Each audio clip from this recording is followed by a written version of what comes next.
no lo va a hacer, y no lo va a hacer nadie en Argentina. Argentina, después de la guerra de los años 70, se convirtió en un país más pacífico, que detesta la violencia política y nadie quiere estar involucrado en esa clase de acontecimientos, lo cual es bueno para nosotros, que somos la resistencia a esta dictadura, que ellos no pueden actuar de esa manera.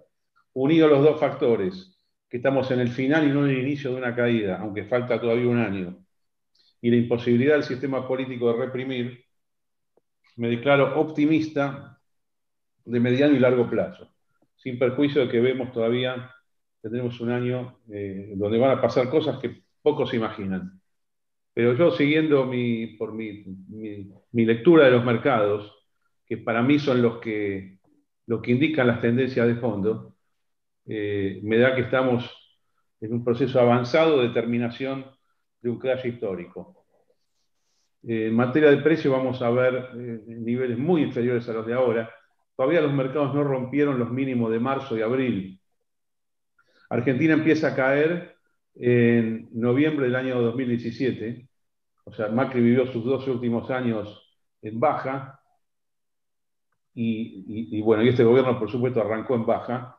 Pero tuvo un rebote muy interesante a partir de fines de marzo o mitad de abril, según el producto, que terminó justo el día 4 de agosto. Y ahí el 4 de agosto empieza lo que para mí es la caída final, que va a terminar, estimo, mitad de octubre del año 2021. Yo sé que muchas personas se preguntan, ¿y por qué va a terminar si el gobierno es una porquería? Ya lo sé, pero así funcionan los fenómenos cíclicos de la historia.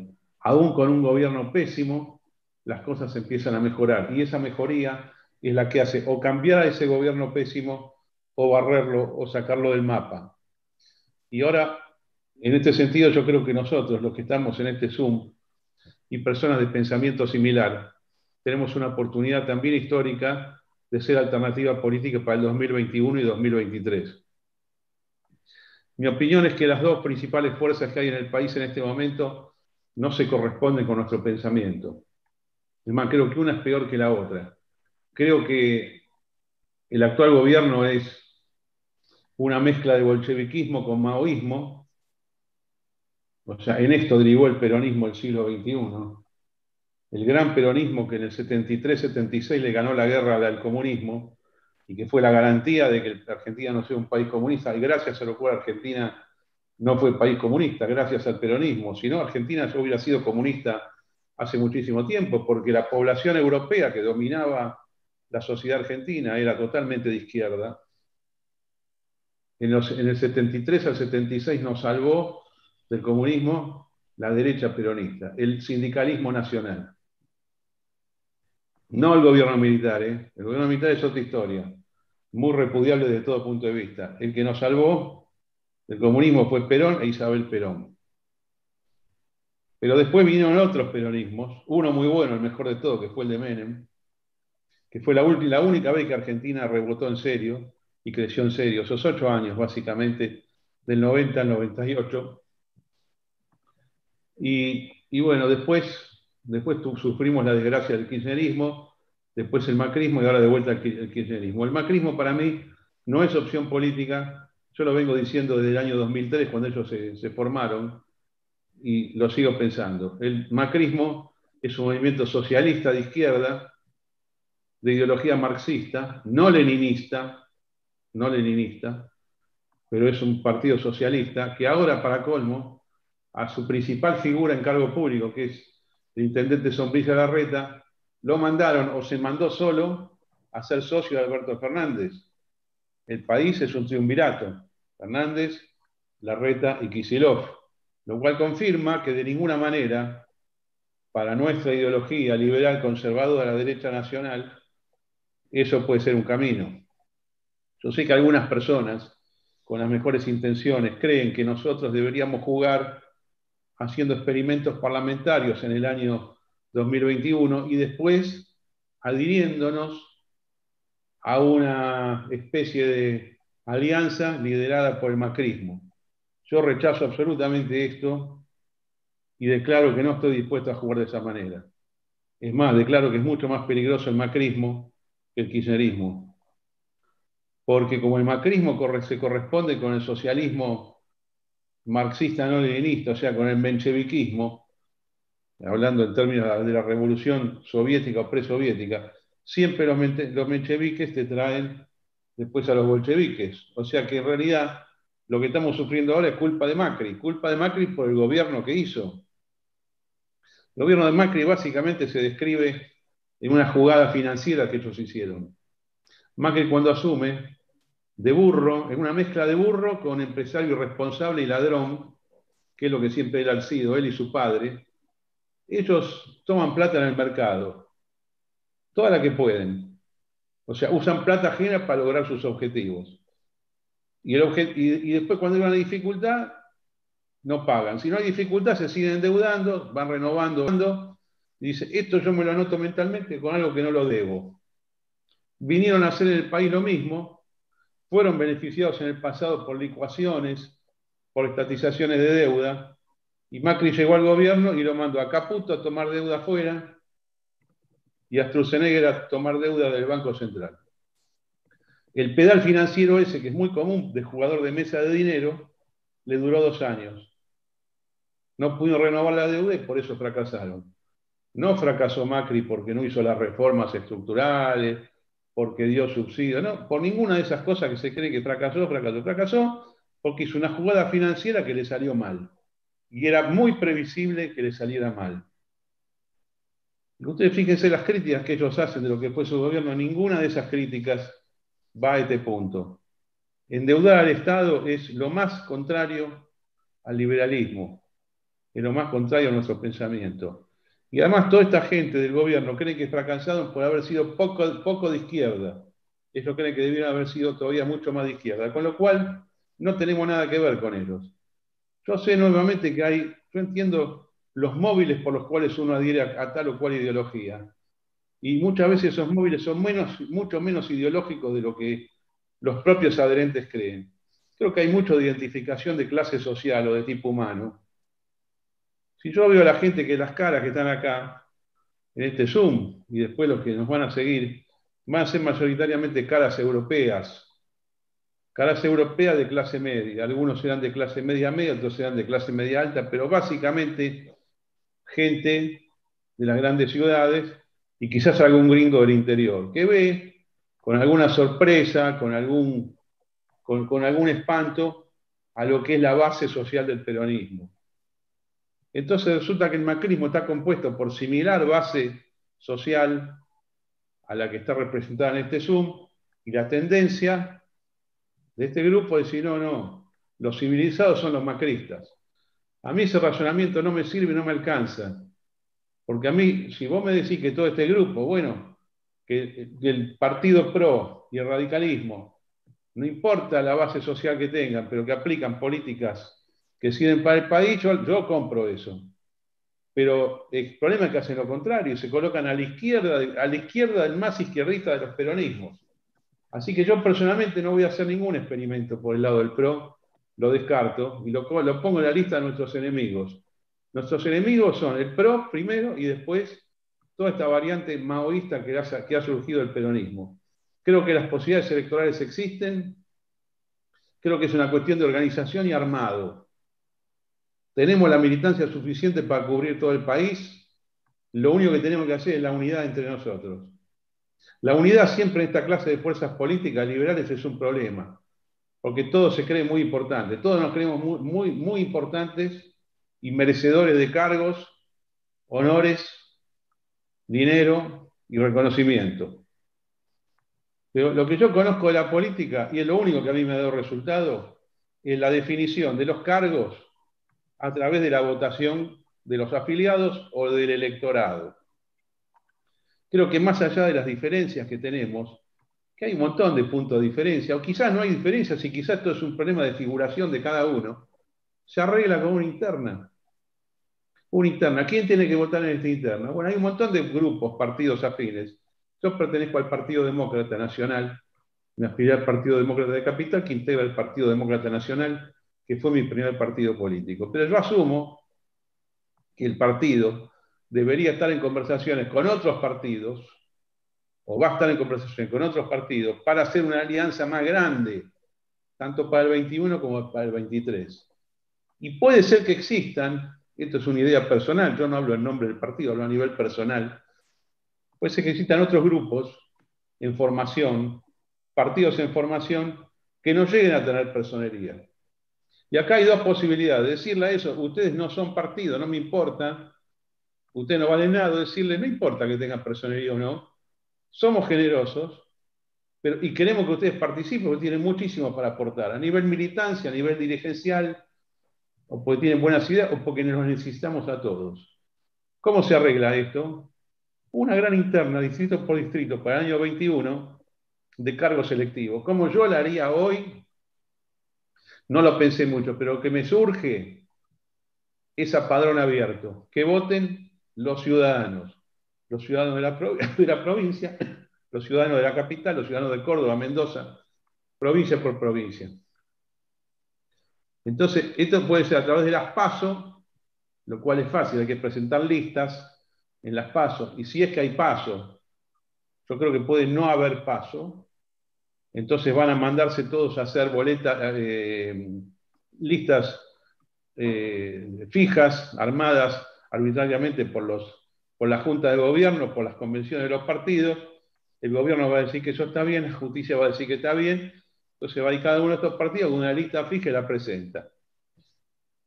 Yo creo que si ese es el escenario, nosotros lo que podemos hacer es, primero, ponernos de acuerdo quiénes somos a nivel dirigencial y a nivel de candidato, que se presente el que quiera, pero invitamos a la ciudadanía en general a votarnos en un día especial, que no sería el día de las PASO, porque estoy asumiendo que no hay PASO. Por ejemplo, no sé, mayo del año que viene.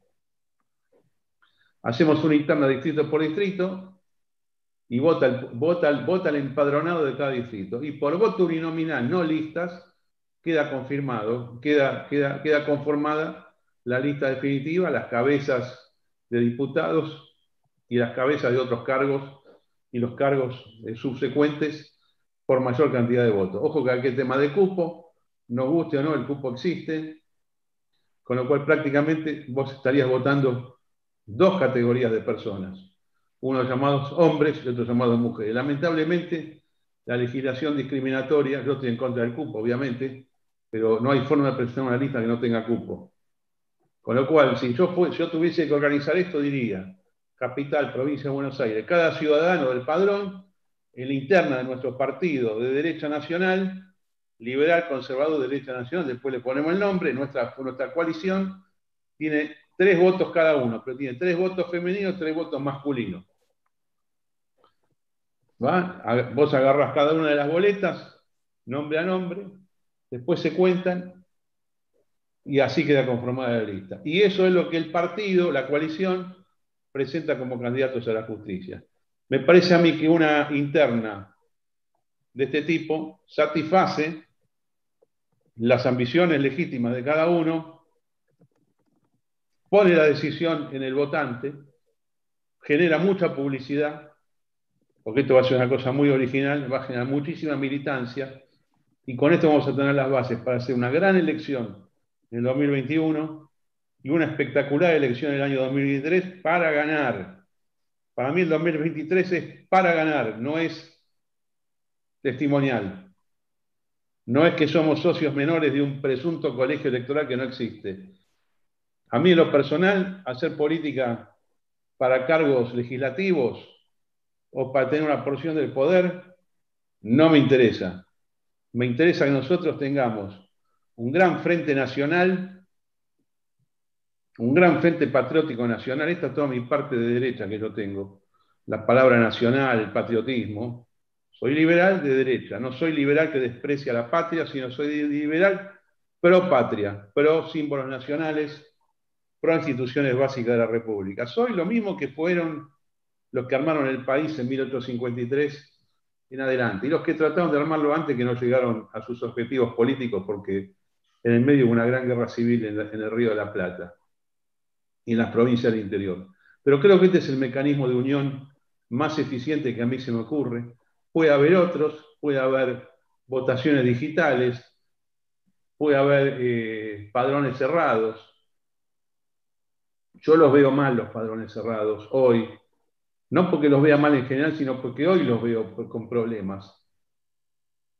Especialmente se lo digo a ustedes que son del Partido Unidos en formación. Es probable que ustedes no tengan personería, pero no porque no llegaron ustedes con la ficha, sino porque la justicia sea inoperante.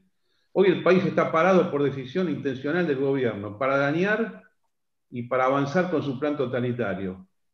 ¿Qué pasa si ustedes presentan la ficha y la justicia no se expide y dice no hay tiempo? Es algo que puede pasar, pero ustedes merecen formar parte de una gran coalición y los candidatos interesantes que tienen que poder presentarse como candidatos. Entonces esta es la solución que yo hoy doy. Si usted me dice, bueno, llegamos con las fichas, el partido va a estar, ahí lo vemos. Pero digamos, estamos casi en el mes de octubre. El tiempo pasa muy rápido. Temo que no estén listas las cosas. Entonces, nuestra solución, si no están listas las cosas, debería ser esto que yo les estoy diciendo. Esto como yo lo haría. Bueno, esta es mi entrada original. Hablé casi 20 minutos, 15 minutos. Muchas Sí, gracias por la muchas invitación. gracias, Carlos. Aprovecho y aviso que ya lo estamos transmitiendo en YouTube, así que todo lo que dijiste, por suerte, lo se escuchó en YouTube. Bárbaro. Así que bueno, la idea es que ahora, Agustín, te doy el pie y si podemos al final dejar un espacio para preguntas y demás. Así Vale, que Agustín, buenísimo. Buenísimo, muchas gracias. Mira, la verdad, Carlos, es que estamos mucho más en sintonía de lo que vos creés. La visión que yo tengo de la Argentina es muy parecida. Yo me considero un liberal alberdiano, así que imagínate que estoy en la misma sintonía en ese sentido. Y lo que veo también en cuanto a la economía es muy parecido también. Yo creo que todavía nos falta una especie de W, donde vamos a tener ahora, no tanto del lado de los mercados, sino del lado de la economía en sí. Hay una cierta recuperación que se está dando por, obviamente, la salida de la cuarentena, empezás a recuperar, pero en el fondo estamos en un serrucho bajista que viene desde el año 2011. Entonces tenemos 100 años que Argentina creció más rápido que nadie gracias a las ideas de la libertad, y después tuvimos 100 años que Argentina creció más lento que cualquier otro país del mundo, de 1910 hasta el 2010, y el 2011 va para abajo. Y para colmo, con el pensamiento que tiene esta gente, va a seguir para abajo. Basta ver, por ejemplo, el presupuesto, donde Guzmán calcula que este año cae 12,1% y después tenemos 3 años de crecimiento que sumados apenas alcanza a recuperar lo perdido. De forma tal que si le pones el crecimiento de la población, ellos estiman que cuando termine Fernández vas a tener una caída del PIB per cápita de 3,6%, con los datos de ellos, no con los míos. Pero yo creo que lo que va a pasar es que el año que viene, después de esta mini recuperación, que no vas a llegar a los valores claramente del 2019, y mucho menos del 2017, que es el pico anterior, y tampoco mucho menos del 2011, que fue un pico todavía mucho más alto. Y después de eso va a venir una nueva recaída con inflación que lo cual lo hace más duro, porque la pobreza este año va a superar el 50% y el año que viene va a ser mayor. Con lo cual, lo que vas a tener es un problema no solo económico, sino también social y de aumento de la criminalidad. Lo cual la situación va a ser muy complicada. Y coincido contigo, Carlos, totalmente que hay una oportunidad enorme para lo que podríamos llamar centro-derecha, liberalismo y centro-derecha. Y ahí, creo que hasta ahí más o menos coincidimos. En mi visión de Macri coincidimos también, porque yo vengo diciendo desde el año 2003, cuando Macri quiso sumarse a Recrear, yo me opuse. Y en la interna, con los que estábamos allí, que éramos Foro Republicano, nos opusimos a Macri. Y siempre votamos en contra. Y de hecho, cuando se fusionó el partido, nos quedamos afuera. Y junto con López Murphy y una cantidad de gente. Y de hecho, yo era la minoría que era contraria a López Murphy en el momento porque quería un partido abierto y democrático, pero la apuesta era Recrear. ¿Y Recrear por qué era importante? Porque nosotros lo que veíamos, y yo sigo pensando lo mismo, que hay que entender lo que es el peronismo. El peronismo es un partido que nació del militarismo. Son los militares los que fundaron el Partido Justicialista y pusieron al general Perón como primer presidente, apoyado por la Iglesia Católica, por una parte de los conservadores, y con los sindicatos que crearon a ese fin de arriba para abajo. Y lo que no lograron es que todos los empresarios se sumen, y ahí tuvieron una guerra con algunos empresarios tradicionales, y ahí, bueno, expropiaron una cantidad de cosas a los Pereira y Iraola, expropiaron la prensa, una cantidad de cuestiones.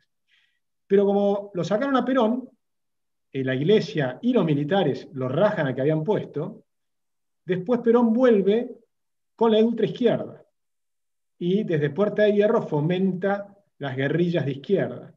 Con lo cual, desde entonces, cuando se suman y viene esa matanza de Seiza, que murieron 300, 400 personas cuando reciben a Perón, y en ese gobierno del año 74, Perón ya envejecido, ahí Perón, desde el gobierno, los echa de la Plaza de Mayo, y hay que recordar que los montoneros se sintieron desilusionados con Perón, que había ganado con el 62% de los votos.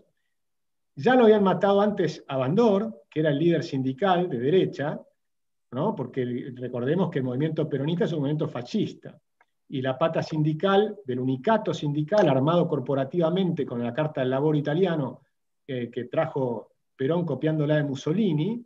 Entonces ahí empieza esa guerrilla, esa guerra interna del peronismo, que son los montoneros y el ERP, por un lado, la izquierda, y la derecha sindical del otro lado con Perón. Y por eso lo mataron a Bandor y después lo matan a Rucci. Y a Rucci lo matan después de que Perón ganó las elecciones con el 62% de los votos. Y ahí empiezan desde el Estado a matar a los montoneros. Y ahí viene el famoso Falcón Verde, la AAA, ¿no? López Rega, y después viene, ya con Isabel, muerto Perón, el decreto de aniquilar a la subversión, ¿no? Que la hizo justamente, entró el ejército, pero dentro justamente del gobierno de Perón.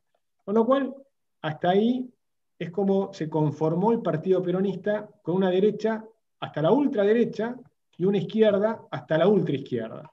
Y lamentablemente, del otro lado, el radicalismo hizo algo más moderado, si quieren, pero parecido. Alfonsín se afilió a la Internacional Socialista, mientras que Marcelo T. Alvear era un liberal. Y por eso tenías una línea de Alvear, que es el heredero actual, si querés, era López Murphy, y una línea mucho más socialista que era Alfonsín. Gana Alfonsín recitando el preámbulo de la Constitución Nacional, los beneficios de la libertad para todos los habitantes del mundo que quieran habitar el suelo argentino, pero gobierna para la izquierda y termina la hiperinflación.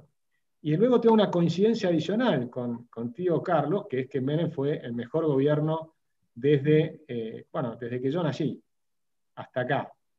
Y el primer gobierno de Menem, no el segundo, pero el primero sí. El segundo fue un gran fracaso porque se alió con Alfonsín. Por un tema personal de querer ser reelegido, se alía con Alfonsín y hace la Constitución del 94, que es un desastre. Y vuelven a poner las prerrogativas de sangre en la Constitución, cuando hasta ese momento teníamos una Constitución que era la de Alberdi, que tenía un agregado horrible, que era el artículo 14 bis. Pero fuera de ese artículo, el resto de la Constitución era muy buena. Y en la Constitución del 94 la empeoran bastante, ponen el tercer senador, pero sobre todo el artículo 75 con el tema de los derechos de los aborígenes. Y ahí complican bastante la cosa. Y ahí viene el intento de la UCD, que es volver a tener un partido que tenga las ideas de la libertad. Recrear con López Murphy, para adelantar un poco, lo que hace justamente es volver a pensar que es necesario un partido de centroderecha. Y eso es lo que arma López Murphy, o intenta armar López Murphy, con Patricia Bullrich en su momento, aunque después hubo problemas con Patricia, pero en ese momento estaba Patricia, estaba Ricardo. Patricia, que había hecho todo un cambio enorme. Patricia, que había nacido en la JP, y que gracias a Armando Rivas y a mucha gente que fue aprendiendo un montón, hizo un cambio y comprendió la importancia de la ciudad de la libertad. Y ahí teníamos grupos de liberales, teníamos radicales, pero de la línea de Alvear, si quieren. Por supuesto había un poco de todo, como con todo partido político, no es un club de amigos, había una cantidad de gente, estaban los titanes en el ring, había una cantidad de gente de muchos lugares diferentes, y veníamos bien. Nos habíamos armado en 12 provincias. Y el PRO se había armado solamente en 4 provincias. Y yo me oponía a la fusión, y el motivo por el que me oponía a la fusión es comprender cuál es el problema de la Argentina. Y el problema de la Argentina es precisamente que está gobernada por un grupo de empresarios, del cual Mauricio Macri es parte. También lo es Techint, yo trabajé en Techint y los conozco de adentro, pero es parte de ese grupo que yo lo llamo de empresarios, junto con los sindicalistas, ¿no? Que yo los llamo los sindigarcas, que son todos multimillonarios y que roban a diestra y siniestra, y junto con los políticos, y se le sumó una cuarta pata que la fueron inventando en la época de Duhalde, que son los piqueteros, que es la pata de los movimientos sociales. En realidad ya venían de antes, pero Duhalde los amplificó, llegó a ser 1,5 millones de personas, y ni que hablar Néstor Kirchner y Cristina, que los llevaron a 8 millones de planes sociales, y metieron en cantidad de lugares de la Argentina cantidad de villas miserias nuevas. O sea, ocupan tierra y crean villas miserias en los conurbanos de un montón de ciudades del interior de la Argentina, no solo de la capital federal y La Plata, el segundo y el tercer conurbano, y no solo Rosario, Córdoba y demás, sino que cualquier lugar que vas a Ushuaia, vas a Bariloche, a cualquier lugar que vayas, vas a encontrar el mismo sistema de ocupación y de distribución de planes sociales y de viviendas sociales y demás. Ese sistema es el que hay que destruir, ese es el que hay que cambiar, y que hoy abarca a cerca de 22 millones de personas que reciben todos los meses un cheque del Estado. Frente a un sector privado que tiene cada vez menos, cada vez más pequeño, hoy llegó a ser 8 millones de personas en el sector privado formal, hoy son 7,5 millones, y luego tenés unas 6 millones de personas en lo que es la economía informal. Ese es el sistema político-económico que se ha engendrado en Argentina, que es el sistema populista, muy difícil de resolver. Entonces el problema es que se mimetizan muchas veces lo que es Cambiemos con lo que es el peronismo. Y en la forma que gobernó Cambiemos, yo ahí coincido, fue un gobierno de centro-izquierda. Fíjense que los ministros que tuvo, como Prat Gay, estuvieron también del lado de los kirchneristas, o sea, pueden estar con Néstor Kirchner, con Duhalde, o pueden estar con Macri, porque tienen ese pensamiento heterodoxo keynesiano de centroizquierda, en algunos casos más corruptos, menos corruptos, lo que ustedes quieran. Yo creo que también hay corrupción en Cambiemos, no es que son impolutos, esa es una realidad. Con lo cual, ahí hay también, yo creo, una coincidencia en lo que estamos viendo.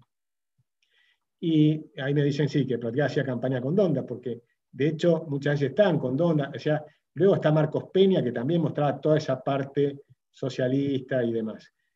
Si quieren, la pata más de derecha del PRO es Patricia Bullrich, que es la que es más cercana a nosotros, y que tiene un pensamiento muy similar al nuestro.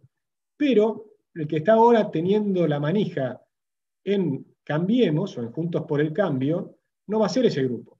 Macri tiene en las encuestas, está hecho pelota, la imagen negativa que tiene Macri es irremontable. Patricia Bullrich también tiene una imagen negativa bastante importante, y del otro lado, en cambio, está mucho más fortalecido Horacio Rodríguez Larreta, que ustedes saben que yo es el que vengo más combatiendo dentro de Cambiemos como nadie, porque para mí es un desastre lo que ha hecho siempre, lo que hizo en la ciudad en los últimos 16 años. Multiplicó por 3 el presupuesto, hizo algunas cosas buenas que se las podemos reconocer, el Metrobús, hizo algunas cosas buenas, pero lamentablemente gobierna de una manera muy peronista, muy peronista. Y ahí tenés todo un grupo de filoperonistas que están con Larreta, que está Ritondo, está Monzó, Vicente Massot, Schiavone, Vicente no, perdón, disculpen, Nicolás, no Vicente, Vicente es de los nuestros. Está Nicolás Massot. Nicolás es dialoguista y entonces está con todo ese grupo. Rogelio Frigerio, y ellos son los que están teniendo la manija con María Eugenia Vidal, ¿no? Y están teniendo la manija dentro de lo que es Cambiemos. Y ese grupo es muy complicado porque ellos lo que quieren hacer, y Monzó lo dijo con todas las letras, es un acuerdo con el peronismo, es un acuerdo con Schiaretti, es un acuerdo con Urtubey, en contra del kirchnerismo. O sea, ellos imaginan una salida que va por ese lado. Pero ¿cuál es el problema de este grupo? El problema de este grupo es que piensan de una manera equivocada. Ellos creen en la intervención del Estado en la economía, creen que el Estado tiene que elegir a los sectores ganadores, creen que tienen que seguir negociando de la misma manera con los mismos empresarios de siempre, con los mismos políticos y con los mismos sindicalistas de siempre, y sin dar margen para cambiar de sistema económico y rentístico. Por eso creo que hay una oportunidad, y coincido que la manera es muy parecida a la que dijo Carlos para el 2021. En el 2021 yo creo que el peronismo se va a desplomar, que la crisis económica va a ser muy grande, que va a ser muy duro el año porque va a ser un año donde va a haber que defender las elecciones. Las PASO en primer término, también estoy de acuerdo que no sabemos si las vamos a tener. Lo probable es que sí, porque requieren mayorías especiales para no ponerlas, o sea, que sin Cambiemos no debieran poder cambiar esa ley. Así es que calculo que vamos a tener las PASO. Y si tenemos las PASO, entonces podríamos hacer una frente. Nosotros tenemos vocación frentista, sí queremos hacer un partido de largo plazo que para mí es para concentrar toda la inteligencia colectiva de una cantidad de gente a la que estamos llegando, que además yo creo que es la mayoría en Argentina, que todavía no están dentro de lo que estamos haciendo nosotros, pero creo que en el fondo piensan muy parecido a nosotros, y no es una cuestión clasista para nada, porque de hecho tenemos una cantidad de apoyos, es impresionante, en las 24 provincias.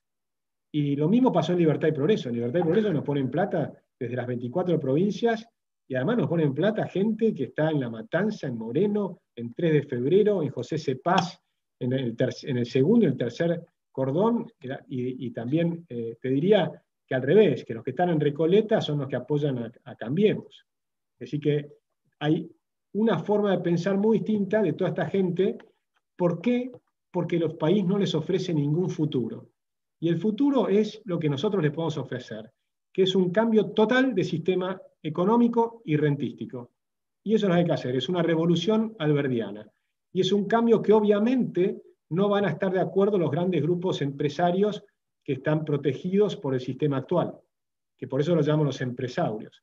Ahí es donde va a cambiar completamente la cosa, cuando abramos la economía, cuando tengamos moneda sana, cuando ya no puedas financiarte con inflación, cuando ya obviamente vas a tener que hacer un cambio impositivo enorme, una reducción muy fuerte de los impuestos, una mega desregulación, y con la caída enorme de las tasas de interés por poner una moneda sana, como puede ser dolarizar, tenés un salto de la economía hacia adelante, y eso te permite hacer la reforma del Estado y la reforma de los planes sociales y cambiar completamente el sistema económico. Creo que ese es el gran desafío. Y la manera nosotros la vamos a hacer desde Unidos, tratando de hacer el partido, vamos a ver si llegamos o no. Yo calculo que en Capital Federal y la provincia de Buenos Aires tendríamos que llegar. Me parece que Córdoba y Santa Fe también, pero es algo menos probable, y nos faltaría una quinta para ser partido nacional.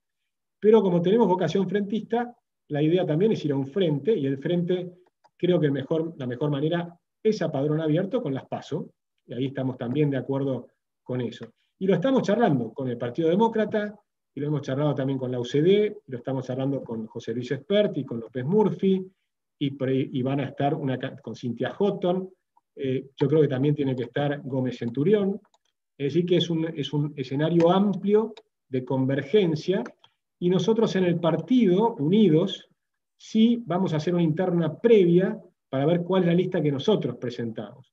Y en esa interna previa, las autoridades del partido no pueden ser candidatos. De forma tal que si yo, por ejemplo, elijo organizar el partido, porque creo que es donde soy más útil, yo no podría ser candidato. A menos que después en algún momento deje de estar como autoridad partidaria y pase a ser candidato, pero no sería en 2021, tal vez en 2023, si es que es necesario. Pero yo coincido que acá el punto es que cada uno busque estar en el lugar donde es más eficiente, el lugar donde es más necesario, te diría. Y estamos en la búsqueda de candidatos, tenemos unos cuantos, tenemos a Manuel Adorni, lo tenemos a Miguel Ángel Bogiano, puede estar Fausto Espotorno, ahí está Antonella Martí en Rosario, Eduardo Martí, la verdad que tengo gente que es súper interesante. Manuel Adorni está teniendo una pegada que es impresionante cada vez que aparece en cualquier lado, con lo cual hay un grupo de gente que se sumaría a todos estos candidatos que nombré recién, y por supuesto Carlos creo que puede ser un gran candidato en el lugar donde decidas postularte. Así que creo que tenemos unas cuantas coincidencias sobre estos temas. Con lo cual yo cierro acá, así no nos extendemos demasiado. Buenísimo. Bueno, la siguiente pregunta que había surgido es cómo ven ustedes el tema de las movilizaciones. Porque me parece que este es un punto en el que ustedes dos difieren en algún punto, y a raíz de esa pregunta surge otra, que es cómo hacemos para convencer a toda esa gente que va a esas movilizaciones de cambiar su voto y que vaya que deje de ir para el PRO, ¿no? Porque nosotros sabemos que hay mucha gente que está convencida de que Juntos por el Cambio es la mejor opción en esas movilizaciones.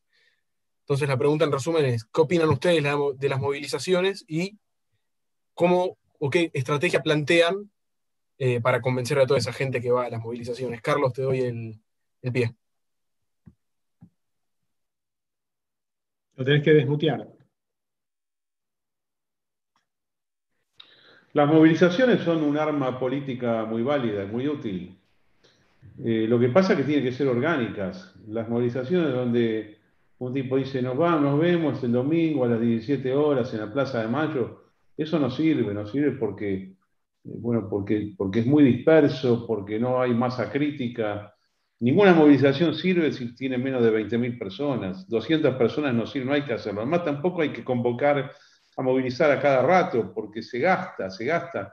Vos podés hacer 4 o 5 por año, 4 o 5 actos públicos por año, pero tenés que tener entre 20.000 y 100.000 personas, si no, mejor no lo hagas.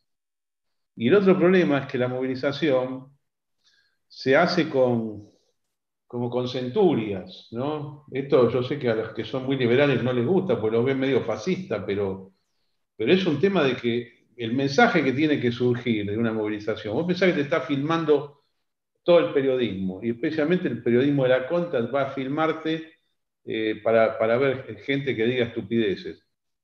Si ustedes solamente recopilan lo de este año, la cantidad de movilizaciones de gente presuntamente de nuestra ideología, que ha ido, Base 5N y otros medios, a los más locos que están ahí, a los que tiran piedras, a los que insultan, a los que gritan, a los que parecen extraviados, eso lo van a filmar.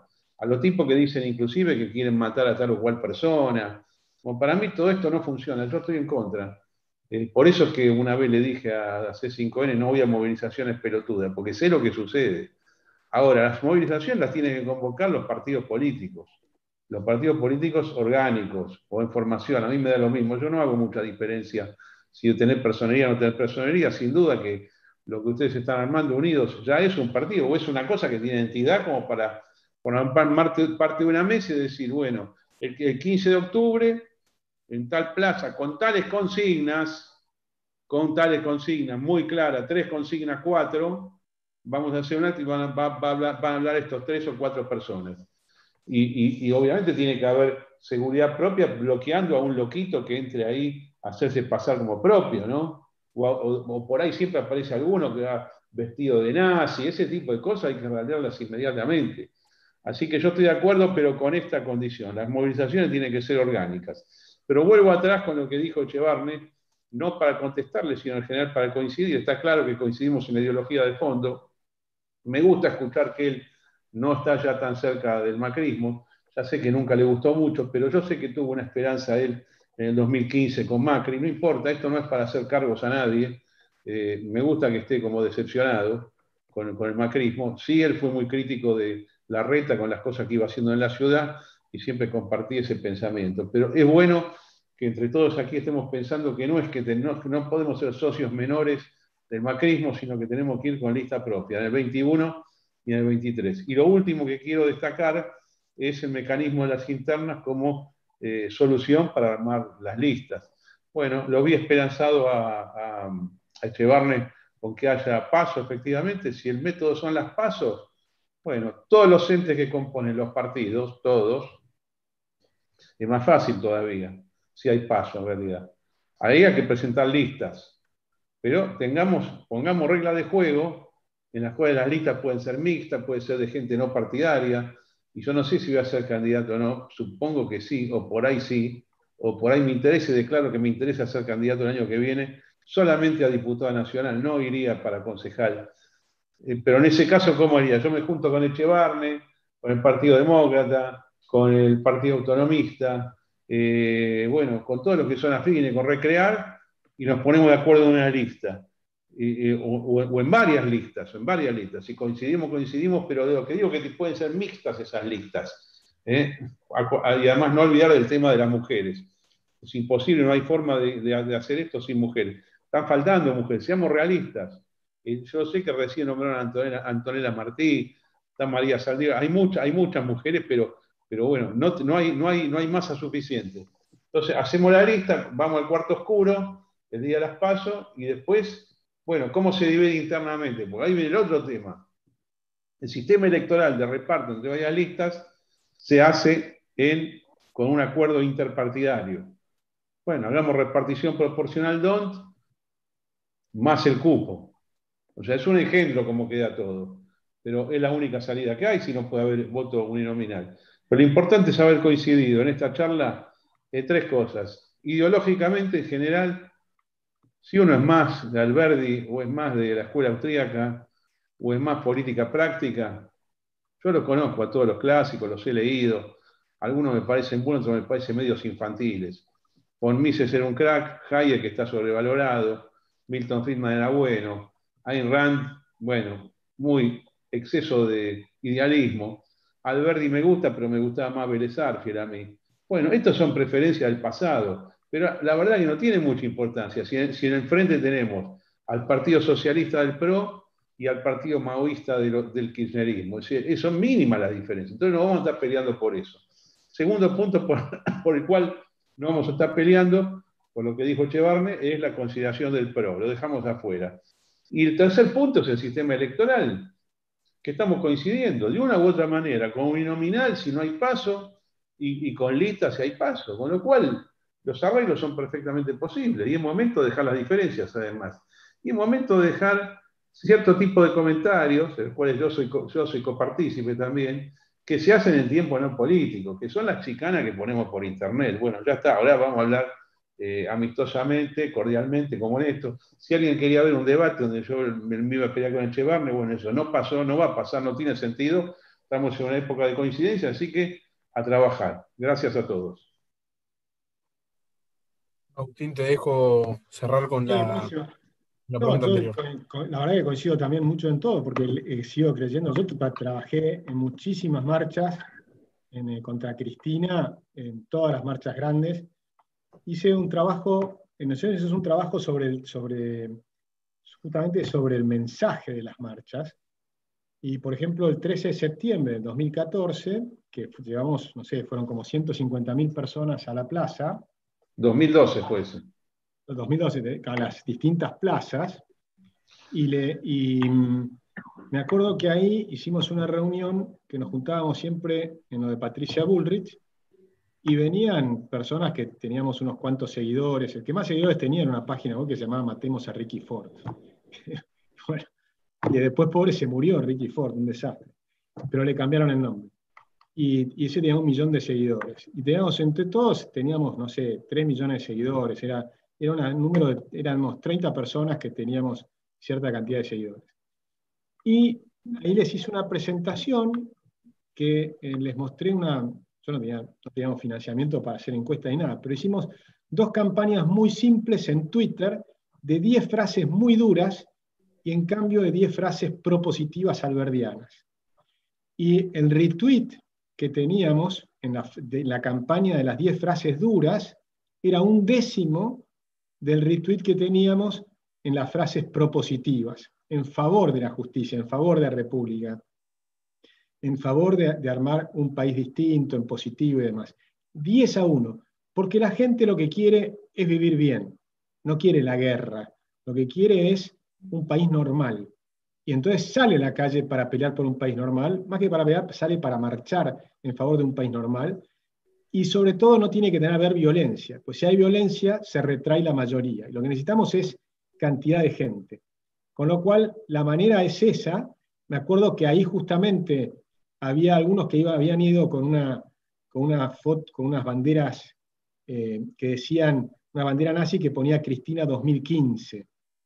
¿Y qué hicieron los de Tiempo Argentino y demás? Le sacaban fotos y salía la cara de la persona tapando Cristina 2015 y la bandera nazi, parecía que era un grupo de nazis.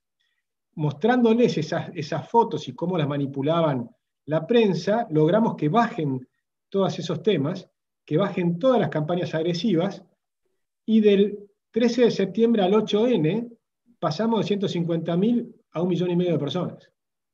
Entonces creo que ahora hay que hacer lo mismo, creo que hay que organizarlo. Yo propongo hacer organizadamente y con tiempo una gran marcha el 8N, conmemorando aquella gran marcha, y empezar a publicitarla ya mismo, cosa que tengamos mucho tiempo de publicitarla, y coincido también que tiene que tener el mensaje alberdiano, que vamos por la República, por la justicia independiente, ¿no? Y todo lo demás. Y creo que si lo hacemos orgánicamente, y si no hacemos muchas marchas en el medio, sino que hacemos un 8N, pero inmenso, eso va a marcar algo muy diferente. Y creo que lo tendríamos que ir lanzando todos los grupos que estamos hablando ahora, ¿no? Que lo lancemos con el Partido Demócrata, con Recrear, con la UCD, con todos los partidos, el Partido Libertario, que está en formación como nosotros, en Unidos y demás. Me encanta, gracias Carlos, que nos aceptes en ese sentido.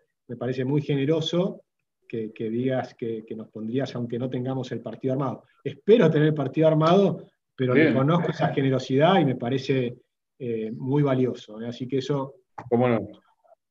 Muy bueno. Bueno, me parece que ha sido buenísima esta conversación. En realidad esto surgió hace 3 o 4 semanas, yo no sé con quién había hablado de Unidos, creo que con la juventud, y surgió el tema del sistema electoral, que me lo plantearon como si ellos creían que quizás yo estaba en contra, pero cuando yo escucho voto uninominal, bueno, yo vuelo por los aires.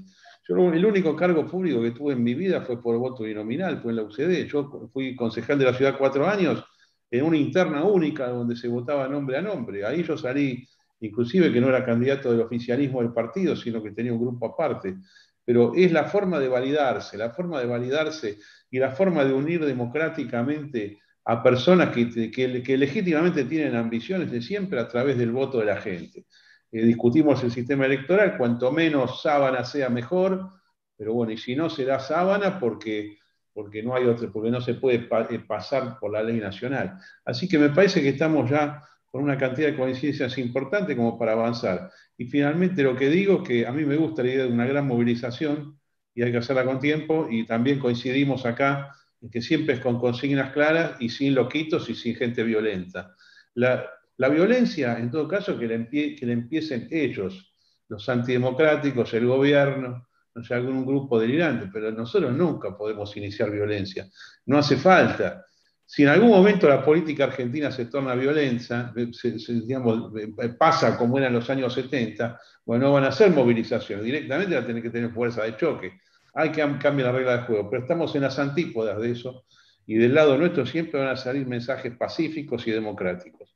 Muy importante dar esta imagen. Y nada, andar gritando que hay que matar a tal o cual persona, porque eso resta imagen. Y además lo usan para difamarnos por los medios de comunicación. Ya por varios están poniendo como que los libertarios son loquitos. Yo no soy libertario, pero tampoco tengo interés en pelearme con los libertarios. En realidad coincidimos en la mayoría de las cosas, no coincidimos en política exterior, no coincidimos en tema de defensa, pero en tema de economía por supuesto que sí, pero es una pena, esto es un mensaje mío a los libertarios, que a veces se presenten como personas incivilizadas, que tiren cosas, es decir, no hay que presentarse como ciudadanos normales que buscan conquistar el poder por vía democrática, ¿no? Así que en todo de acuerdo, la verdad un placer, Echevarne, gracias por esta organización, después se va a difundir y bueno, después continuamos en línea para coordinar lo que sea necesario. Excelente, Carlos, la verdad un placer charlar contigo. Nos quedó hablar un segundo, si les divierte, un poco de los temas de los mercados. Vamos, dale.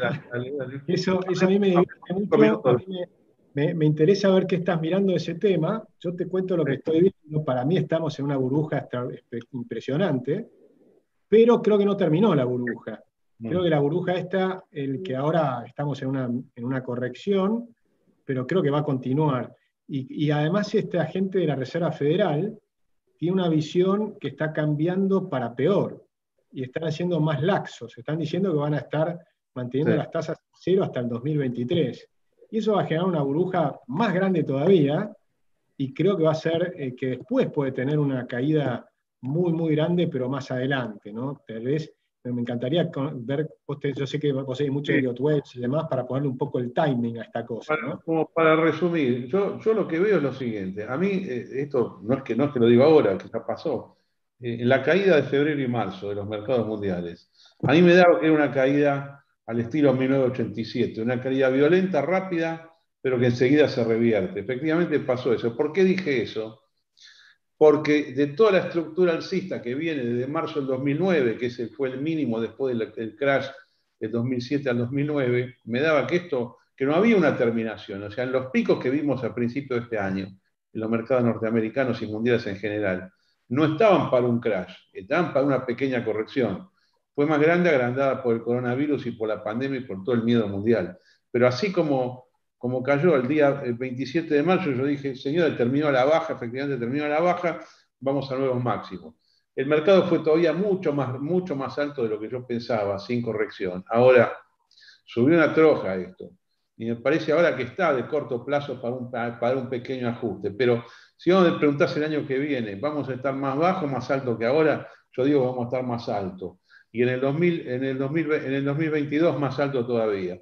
Yo veo sí un crash en el año 2030, más o menos en octubre del 2030, siempre octubre, porque me dan un montón de relaciones técnicas ahí que vamos al desastre. Dos ¿Tan palabras. Largo te parece el esquema? Porque yo veo la burbuja no, para mí. ¿sabés lo que pasa? ¿Sabés lo que pasa? Yo estoy evaluando que hay un proceso de consolidación en los mercados que empieza en enero del año 2000 y termina en marzo del año 2009. Es muy importante todo lo que pasó en la década anterior. Entonces, esa caída, que fue una caída del 2000 al 2002, una subida del 2002 al 2007 y una caída del 2007 al 2009, es como que consolidó 26 años de alza anteriores. Y esa consolidación de 9 años da lugar para mí, por lo menos a 21 años de alza importante, o sea, hasta el año 2030. Siempre en el medio tenés caídas como la que tuviste en febrero o marzo, pero estoy hablando de desastres y fundiciones. Ahora, la Reserva Federal es un problema. Tiene varios problemas la Reserva, el Banco Central Norteamericano. Una, que no tiene límite alguno para la expansión monetaria. Esta es la verdad. Y otra, que anuncian lo que van a hacer. Antes, en anteriores administraciones, la cosa ventajosa que había era que los tipos no decían lo que iban a hacer. O daban muy pocos indicios. Uno tenía que leer en el libro Beige o inducir de las declaraciones de un Greenspan o de un Bernanke qué es lo que iba a pasar. Pero ahora te dicen, de antemano te dicen, hasta que la desocupación no sea del 4% no vamos a subir la tasa. Estamos ante un problema, pero a su vez, este Banco Central Norteamericano, que es malo, está como contrapesado por la realidad de lo que es la civilización norteamericana. Yo, a diferencia de los que auguran el fin de Estados Unidos y el renacimiento del Oriente Chino, yo no estoy de acuerdo con eso. Si China subirá, China, primero que nada, es una dictadura. Escúcheme. Rompió el contrato de Hong Kong, China comunista. Hong Kong era una zona, un territorio inglés, se dio a China y que tenía que ser democracia. Lo rompió, dejó de ser democracia. ¿Quién va a demandar una moneda china de una dictadura? Las monedas valen también por si vos sos serio y tenés buenos antecedentes o no. Y esto explica por qué el dólar contra el euro vale 1,19 y no vale 3,40. Y lo mismo contra el resto de las monedas. Bueno, la Reserva Federal, te reconozco que es un grandísimo problema, pero la fuerza intrínseca de la economía norteamericana y de la sociedad es tan grande. Hay tantos inventos nuevos que están por salir, creo yo, que es lo que está mostrando el mercado, que se va a llevar puesto inclusive los errores del Banco Central Norteamericano. Última palabra para Argentina. Argentina no tiene nada que ver con esto. Argentina está en un ciclo distinto. Argentina está en un ciclo... Para mí la decadencia argentina comenzó en los años 60. Yo tengo dos hechos que para mí marcan el inicio de la decadencia. Yo no estoy de acuerdo que la decadencia argentina empezó con el peronismo, ni con la revolución del 43, ni nada de eso. O por lo menos, si empezó ahí, o si empezó después o antes, no tuvo el efecto necesario para pudrir la sociedad. El país donde yo nací, que yo soy de diciembre del 58, todavía era una potencia económica y cultural mundial, especialmente cultural. Y los años 60 para mí marcan el tope de la civilización argentina. Yo tengo dos puntos. Uno es la noche de los bastones largos, que fue al día siguiente de la Revolución Argentina, de Onganía, y después el otro punto de inicio de decadencia puede haber sido el Cordobazo. Por eso es que yo llego a octubre de 2021 como final de caída. En el medio hay un montón de cosas que estructuralmente yo las clasifico, y bueno, yo digo, estamos cerca del mínimo. Ojo que el mínimo que falta un año para el mínimo. Estos mínimos son tremendos, ¿eh? No son cosas suaves. Viene lo peor de lo peor, pero nosotros por eso, como partido, como ideología, como coalición, tenemos que estar listos porque los que vamos a tomar el poder para bien del país y no para jactancia personal somos nosotros en el año 2023. Y vamos a acompañar un ciclo muy positivo de Argentina, y los que se fueron del país, que tienen su derecho a irse, y es comprensible, especialmente vos, Echevarne, que has hecho tantos estudios sobre temas impositivos y que has llamado la atención sobre lo que es un Estado que tiene impuestos que implican 7 meses de vida, 8 meses de vida para liberarte de los impuestos, y bueno, y algunos dicen que son 106% y más, y te cobran un impuesto patrimonial, y después otro y otro y otro y otro. Bueno, mucha gente se va, todo eso van a empezar a volver. Van a empezar a volver y van a empezar a invertir, y creo que hay un montón de cosas positivas en este sentido. Entonces estoy positivo con Estados Unidos y con el mundo sin perjuicio de correcciones menores, y estoy muy negativo con Argentina ahora, pero muy positivo dentro de un año, donde van a coincidir las circunstancias económicas objetivas de desastre para un gran rebote, conjuntamente con nuestra acción política. Por eso tenemos que estar ahí, para poner el país para adelante. Nosotros vamos a saber cómo hacerlo mucho mejor que los radicales y socialistas del PRO, y por supuesto mucho mejor que el peronismo devenido en maoísmo del Extremo Oriente. Un placer, amigos. Gracias a todos. Dale, un placer, un gustazo enorme, la verdad, escucharte, un gustazo. Gracias, hablamos pronto. Bueno, gracias Abrazo a todos grande. los que miraron la transmisión. Así que bueno, vamos cortando. Muchas gracias a todos, un abrazo. Muchas gracias.